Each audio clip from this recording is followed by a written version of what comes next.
دیکھیے اس موضوع پہ جو فنی اور علمی گفتگو کرنی تھی وہ تو فیاض منیر نے کر دی.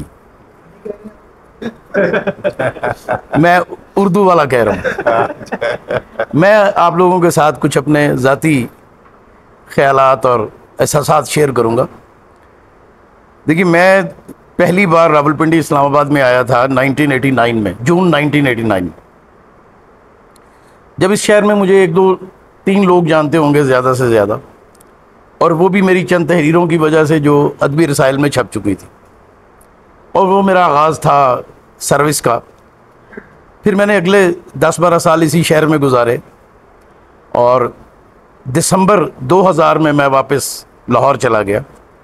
لیکن یہاں دوستوں کے ساتھ جو محبت بھرا تعلق بنا وہ آج بھی قائم ہے، اور بلکہ اس میں اضافہ ہی ہوا ہے.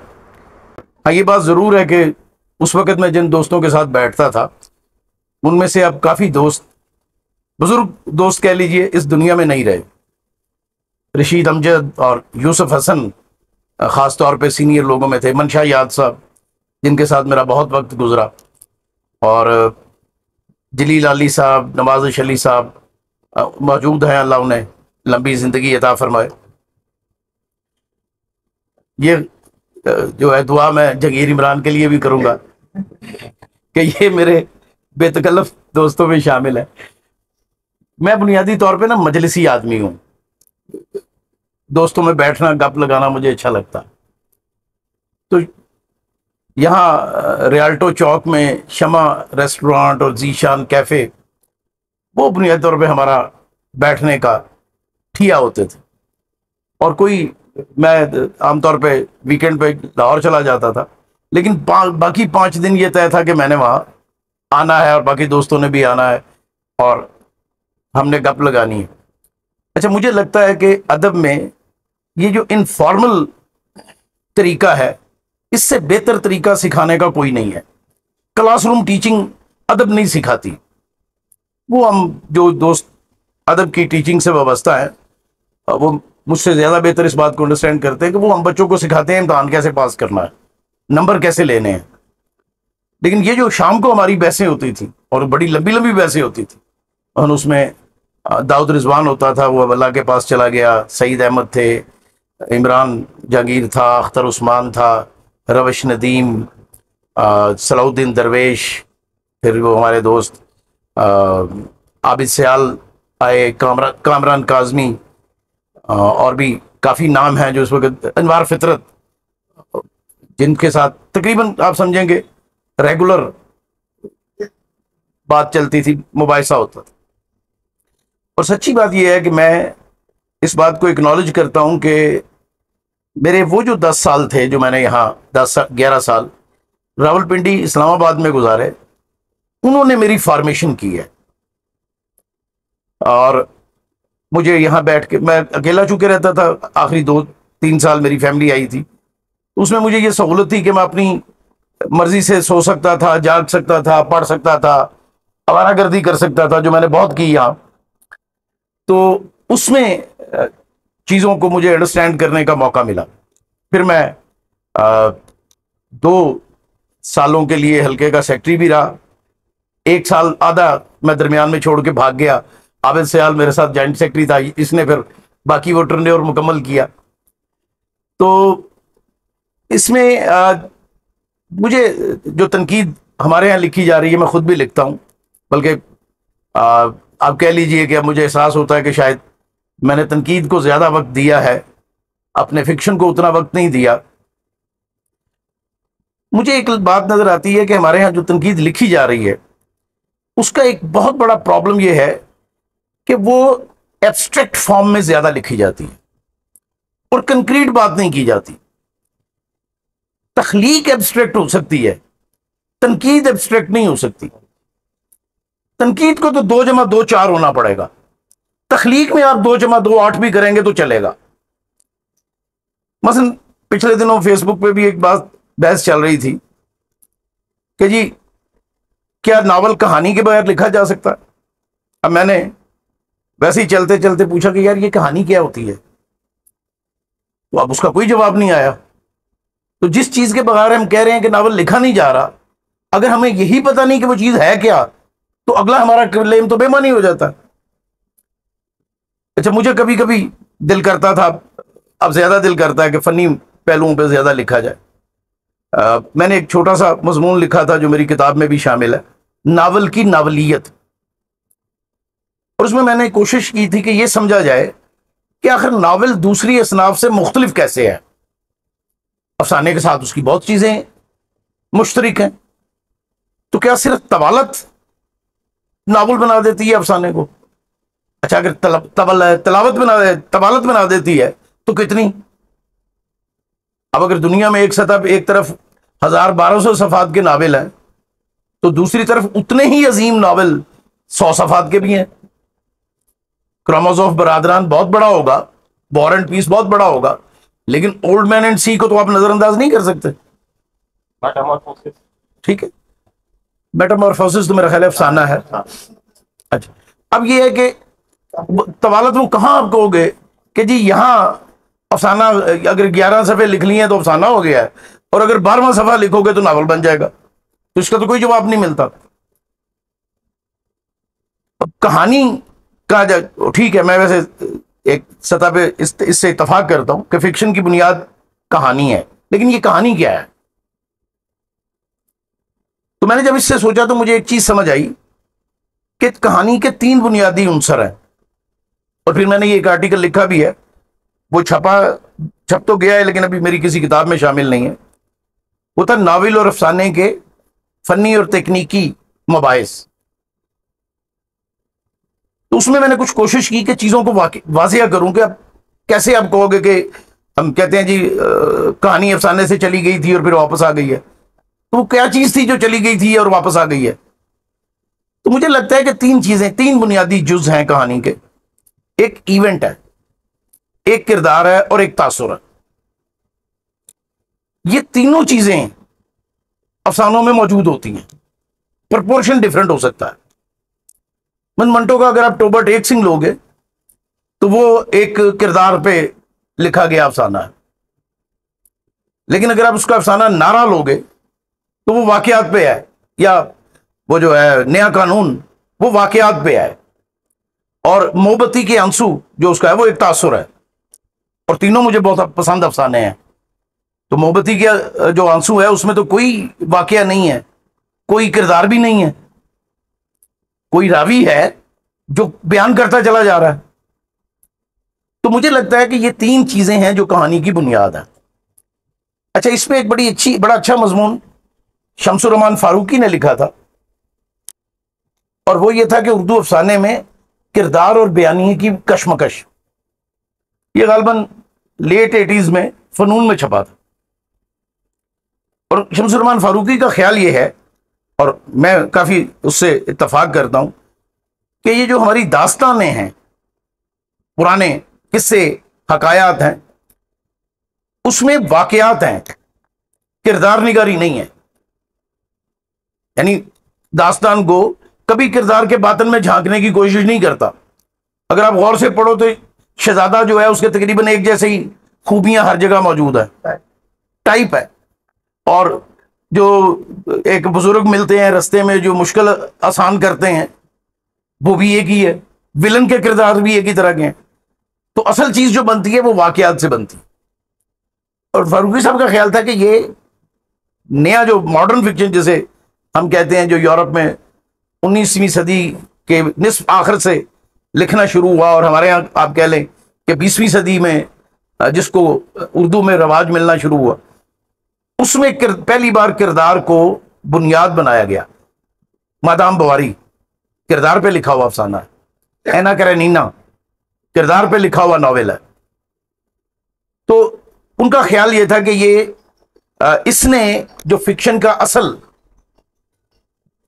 ٹیسٹ ہے اس کو مجروح کیا ہے. میری ذاتی رائے میں ایسا نہیں ہے. یہ اس وقت آتا ہے جب ہم کسی چیز کے کلاسیکل معنوں کو ایکسیپٹ کر لیتے ہیں اور ہم کہتے ہیں کہ یار اس کے بعد تو ہے وہ باقی سارے زوال ہی زوال ہے. تو بات یہ ہے کہ تبدیلی آتی ہے. مجھے نہیں لگتا کہ اگر آپ 1930 تک کے افسانوں کو پڑھیں جو 20 25 30 سال کے ہیں، تو اس میں کوئی بہت اچھا آپ کو تاثریت کا افسانہ ملے، جیسا کہ بعد میں کرشن چندر اور منٹو کے افسانوں میں آپ کو ملتا ہے.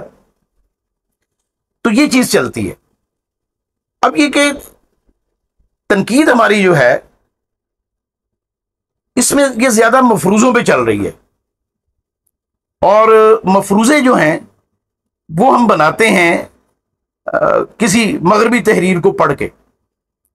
اچھا، میں ہمیشہ اس بات، ہمیشہ تو نہیں کہنا چاہیے، ہو سکتا ہے میرے خیالات میں بھی کافی تبدیلی آئی ہو جو مجھے محسوس نہ ہوئی ہو، لیکن میرا نقطہ نظر یہ ہے کہ ادب جس کلچر میں پیدا ہوتا ہے اس کے تنقیدی نظریات بھی اسی کلچر میں پیدا ہوتے ہیں.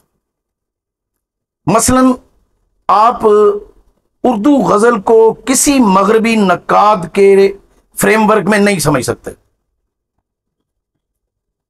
اور اگر آپ سمجھنے کی کوشش کریں گے تو آپ گمراہ ہو جائیں گے، جیسے کلیم الدین احمد ہوا، اور اس نے ساری اردو غزل کو نیم وحشیانہ صنف قرار دے دیا کیونکہ اس میں کنٹینیوٹی آف تھاٹ نہیں ہے. اب بھائی اگر آپ نے کنٹینیوٹی آف تھاٹ لینی ہے، دیکھنی ہے، تو آپ مثلا نہیں پڑھیے، آپ مرثیہ پڑھیے، آپ قصیدہ دیکھیے. آپ اس چیز کا تقاضا ہی کیوں اس صنف سے کر رہے ہیں جس کے لیے وہ بنی نہیں ہے؟ تو جو کلچر جو ہے، جس کلچر میں جو صنف پیدا ہوتی ہے اسی میں اس کے تنقیدی پیرامیٹرز پیدا ہوتے ہیں.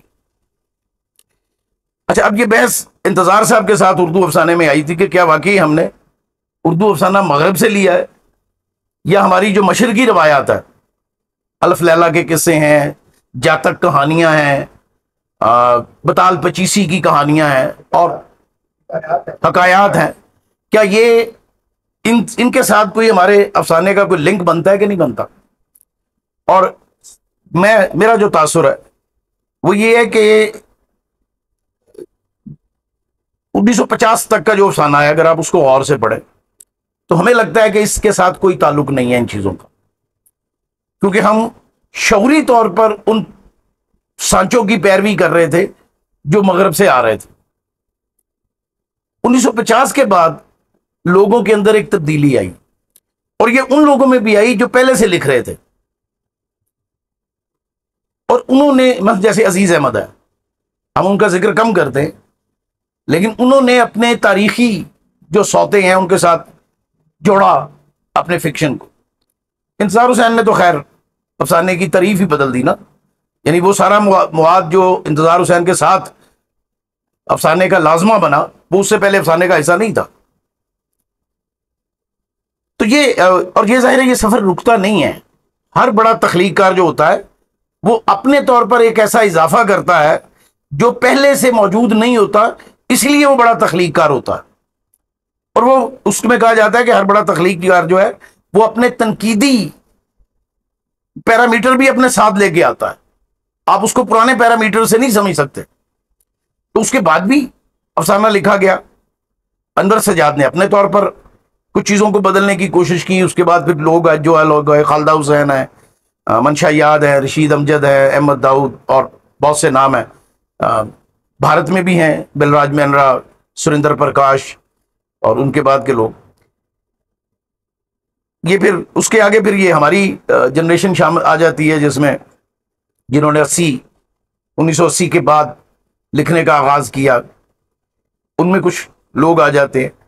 اس حوالے سے میں نے ایک مضمون لکھا تھا جس میں میرا موقف یہ تھا کہ 1980 کے بعد جو لکھنے والے آئے ہیں انہوں نے کسی ایک پیٹرن کو فالو کرنے کی بجائے، وہ افسانے کی ساخت کا ہو یا مواد کا ہو، مختلف سانچوں کو اپنانے کی اور برتنے کی کوشش کی ہے، اور ایک تنوع اور امتزاج پیدا کیا ہے اردو افسانے میں جو اس سے پہلے دکھائی نہیں دیتا. مثلا اس سے پہلے ہمیں ہر افسانہ نگار اپنی طرح ایک ہی ڈگر پہ چلتا ہوا نظر آتا ہے، اور اس کے افسانے کو پڑھ کے سمجھ آ جاتی ہے کہ اچھا اس کا اگلا جملہ کیا ہوگا.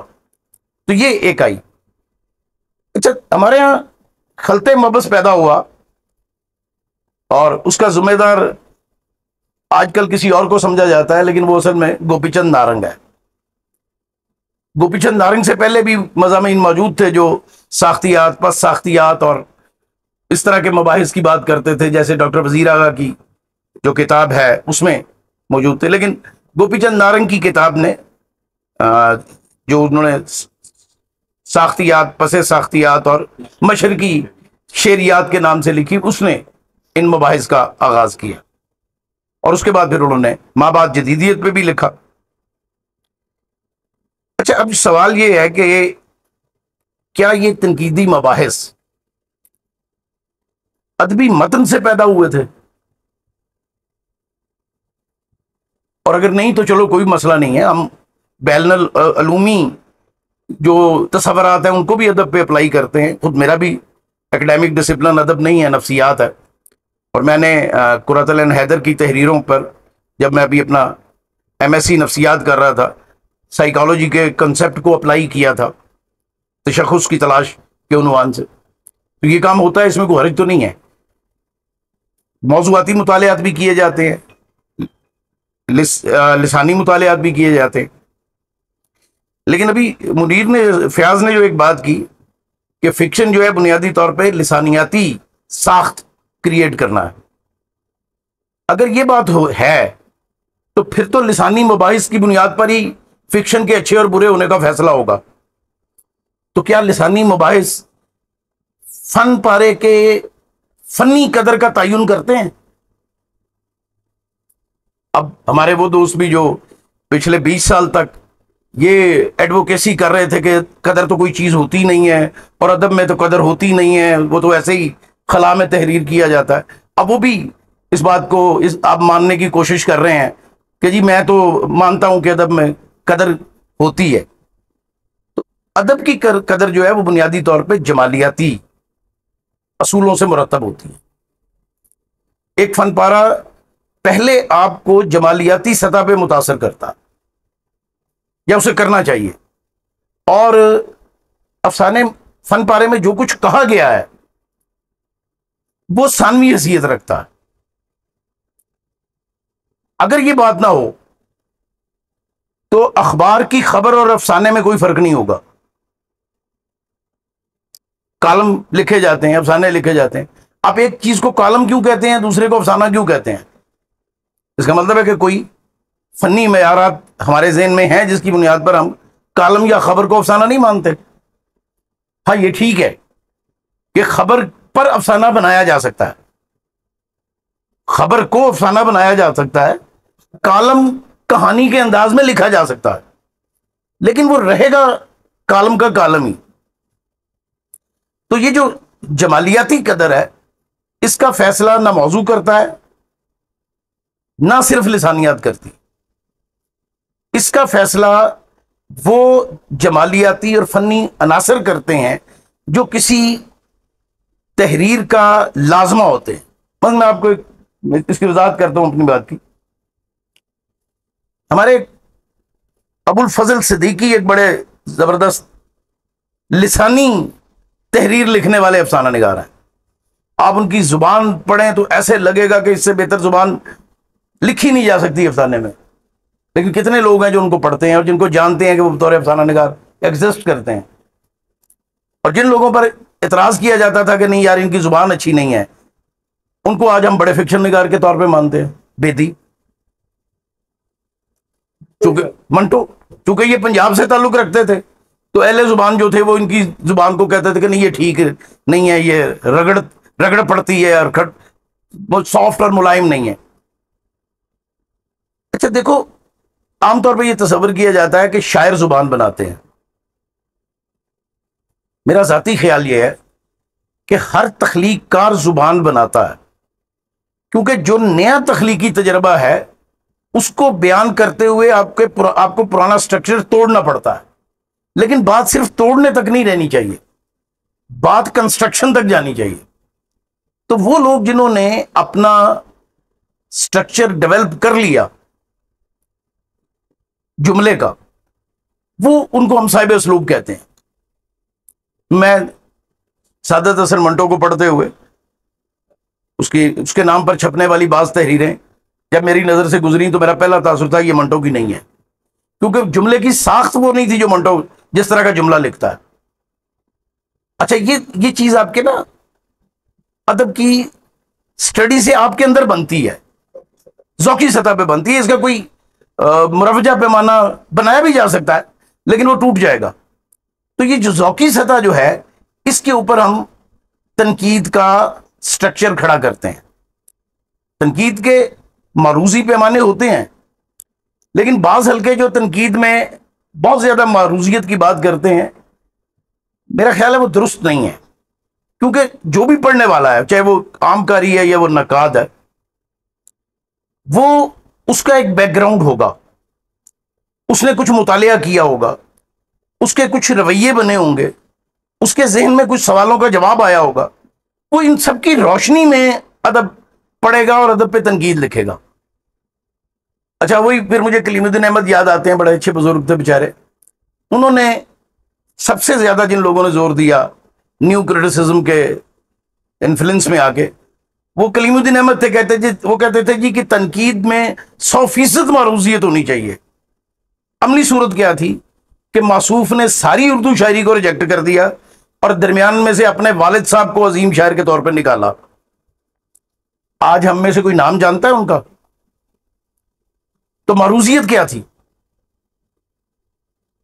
یعنی ان کو میر پسند نہیں آیا، غالب پسند نہیں آیا، معروضیت کے پیمانے پہ ان کے والد صاحب پورے اترے. جو عظمت انہیں، ٹھیک ہے، بیٹے کے طور پہ باپ کے بارے میں جو بھی کنسٹرکشن کی جائے اس پہ اعتراض نہیں کرنا چاہیے، لیکن اس کا مطلب ہے کہ پھر معروضیت تو نہیں تھی نا، آپ کی سبجیکٹیوٹی تھی. تو تنقید میں آپ کبھی بھی سبجیکٹیوٹی سے پیچھا نہیں چھڑا سکتے، چاہے آپ کتنا بھی اپنے آپ کو معروضی یا آبجیکٹو بنانے کی کوشش کریں. تنقید بنیادی طور پر نقاد کے تعصبات کا اظہار ہوتا ہے. اب تعصب کو ہمارے ہاں منفی معنوں میں لیا جاتا ہے. تعصب صرف منفی نہیں ہوتا. عصبیت کو ابن خلدون نے گروپ فارمیشن کی بنیاد قرار دیا تھا. تو میں جن چیزوں کو پسند کرتا ہوں وہ میرا تعصب ہے، میں جن چیزوں کو پسند نہیں کرتا وہ بھی میرا تعصب ہے. تو نقاد جو ہے وہ جو بھی کر لے، وہ اپنے اس ذہنی ساخت سے یا ذوقی ساخت سے باہر نہیں آ سکتا جو اس کی بنی ہے. ہاں ٹھیک ہے، اوور دا ٹائم وہ تبدیل ہوگی، اس میں نئی ڈائمینشنز پیدا ہوں گی، اس میں بعض چیزیں نکل جائیں گی.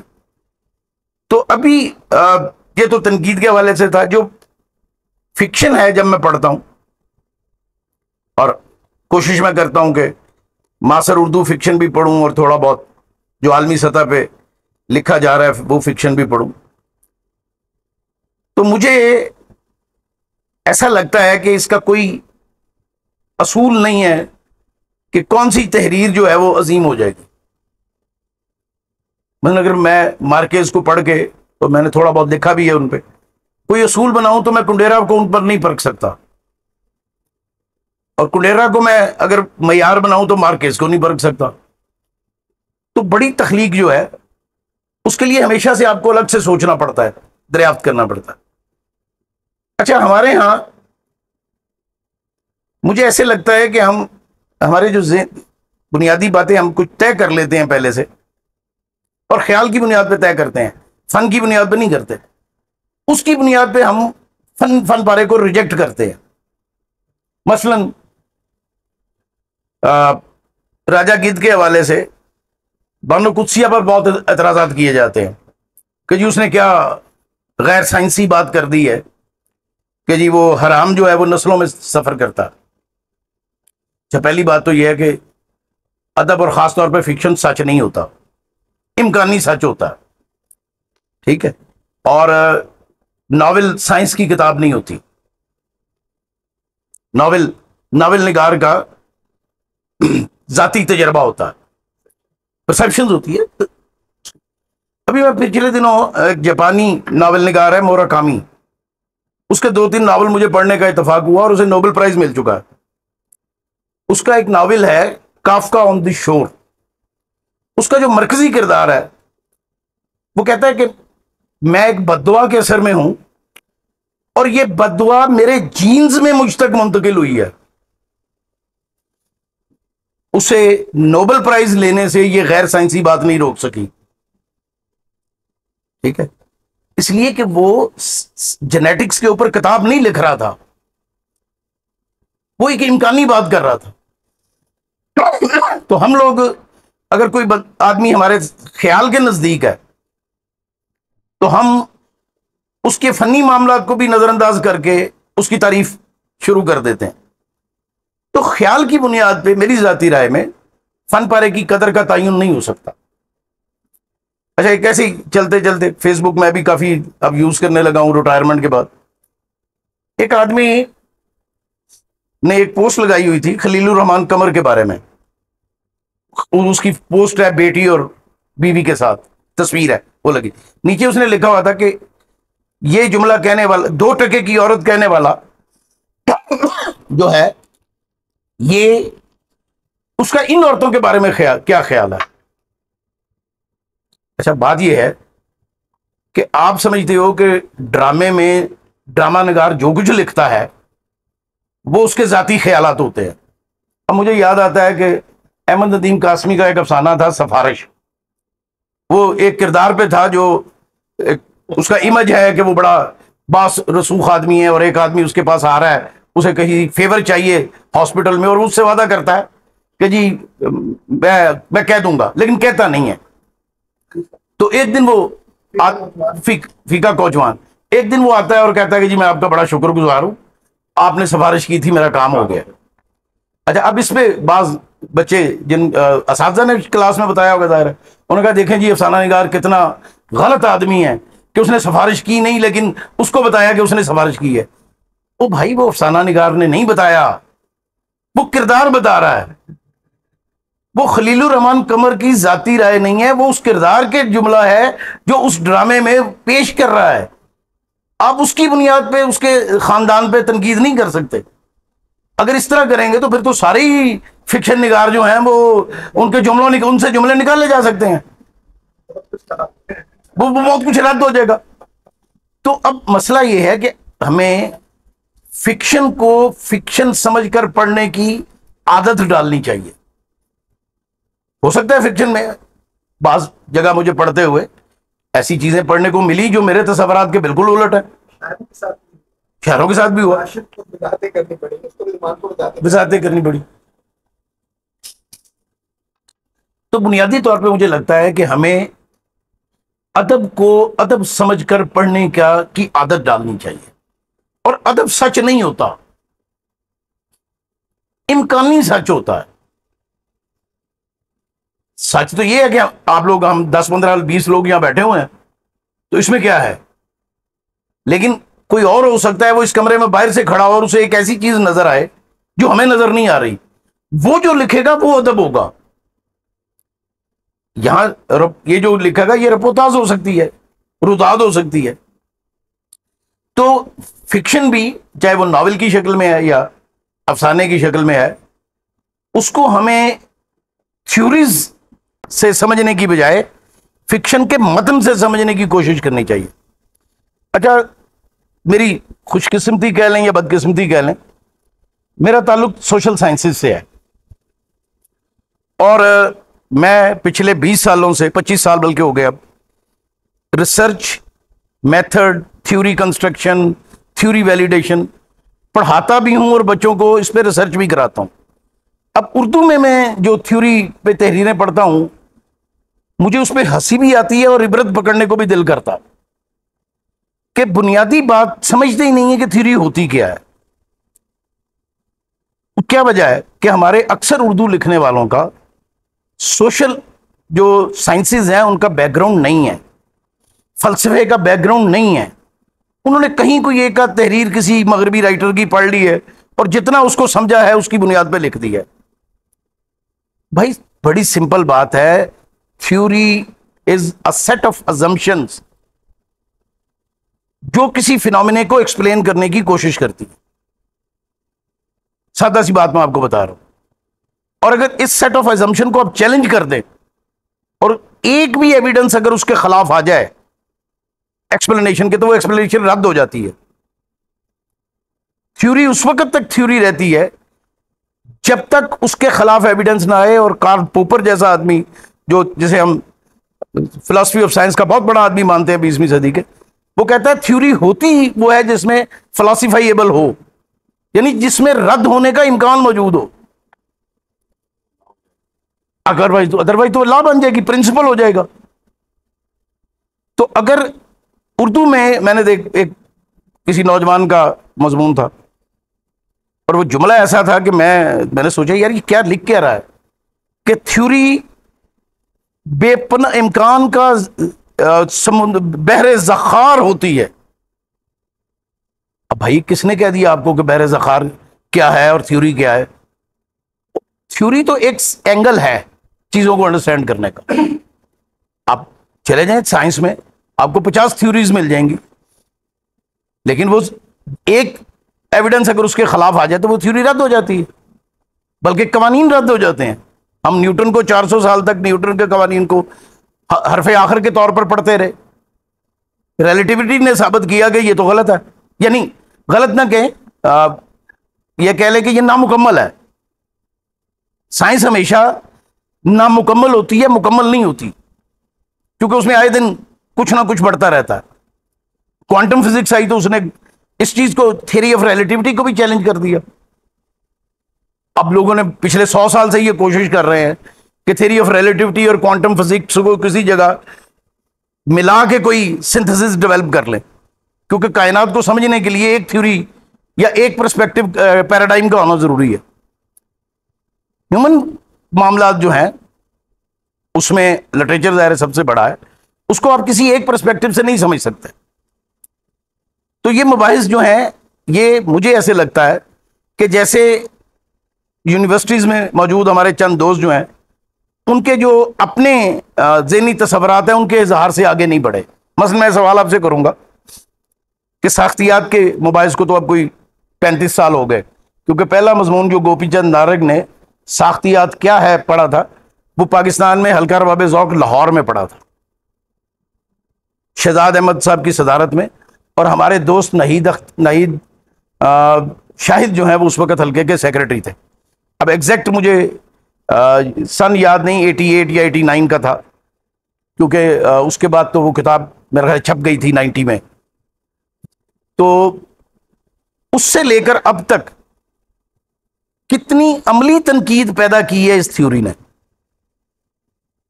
اور ادب کو سمجھنے کا کون سا نیا زاویہ دیا ہے.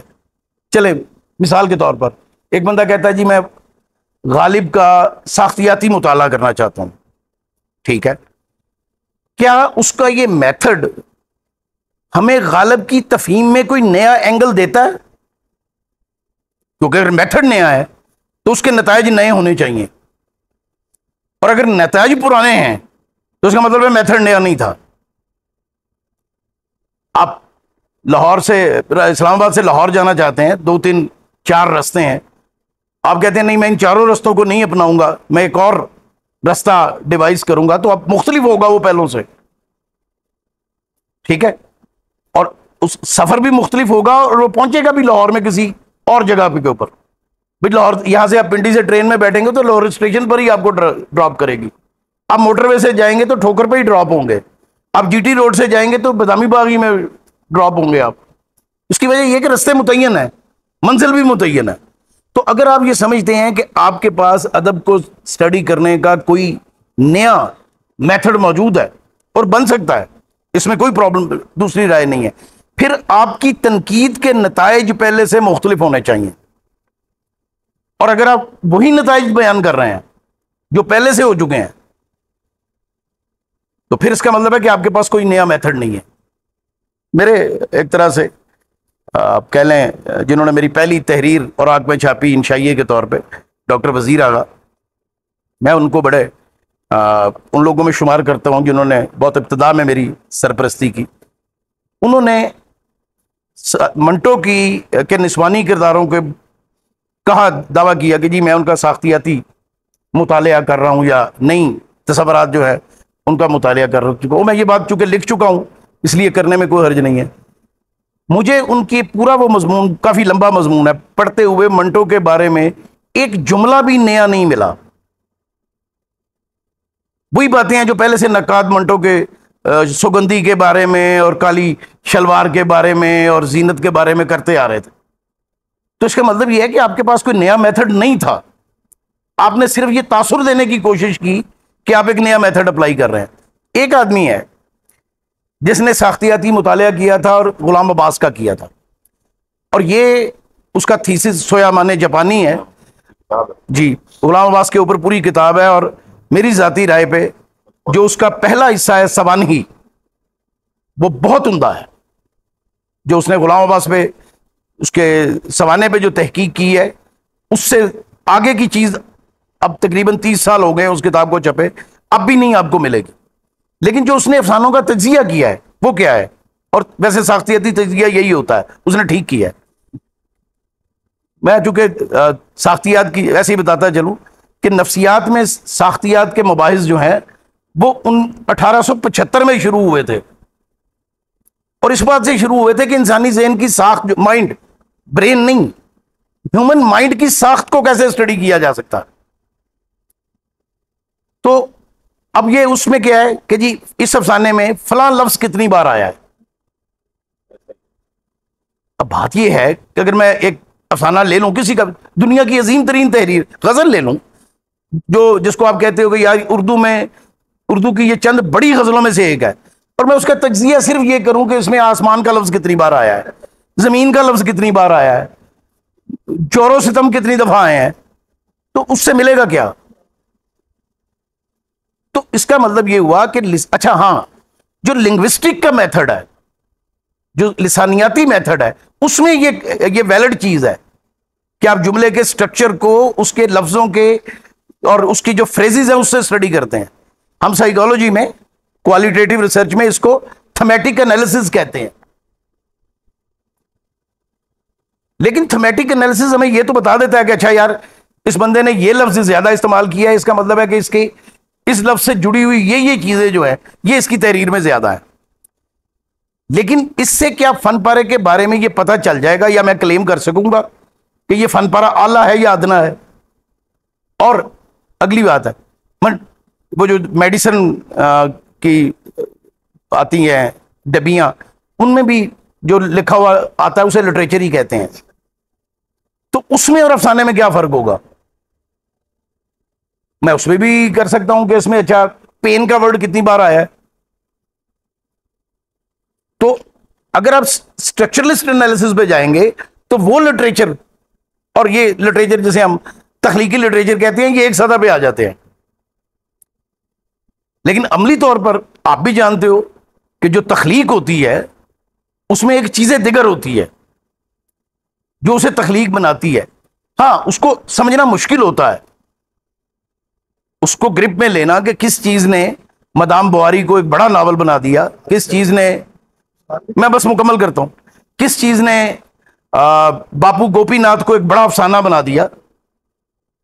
تو اس کو گرفت میں لینا اگرچہ مشکل ہوتا ہے، لیکن اسی بات کو گرفت میں لینا ادبی تنقید کا کام ہے.